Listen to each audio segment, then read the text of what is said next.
The conclusion cannot be true unless which of the following is also true. So basically the question stem asks about what needs to be true for the conclusion to be true. In other words, this is an assumptions question. The conclusion is that the 2010 authorization of a 10% expansion of public workforce did little or nothing to stimulate recruitment. The missing link is between the downward trend continuing and the conclusion that this authorization did little or nothing to stimulate recruitment. Our broad expectation from the correct answer choice is that it should strengthen this conclusion through a valid assumption which fills the missing link and must be necessarily true for the argument to hold. Answer choice A. This answer choice says that generalized expansions are rarely effective, whereas the argument is talking about the effectiveness of a particular authorization towards a certain specific percentage increase in expansion. So this answer choice commits the classic GMAT error of generalization and does not strengthen the conclusion. Also, this answer choice does not have to be true for the conclusion to hold, so this answer choice cannot be a valid assumption. So let's eliminate this answer choice. Answer choice B. This answer choice states that the increase in 2016 cannot be more than 4.3%, whereas the argument mentions that in 2014 the increase was 4%.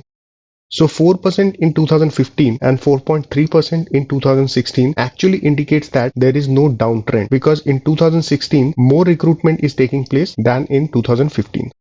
Also, the argument is concerned with the effect of the 2010 authorization on the recruitment between 2010 and 2015. So specific statistics of a later year, that is 2016, has no bearing on the argument. Overall, this answer choice does not strengthen the conclusion. Also, this answer choice is not necessary for the conclusion to hold. Also, this answer choice does not have to be true for the conclusion to hold, and so it cannot be a valid assumption. So let's eliminate this answer choice. Answer choice C. This answer choice says that if the 2010 authorization had targeted for an increase greater than 10%, the recruitment after 2010 would have increased more than it did.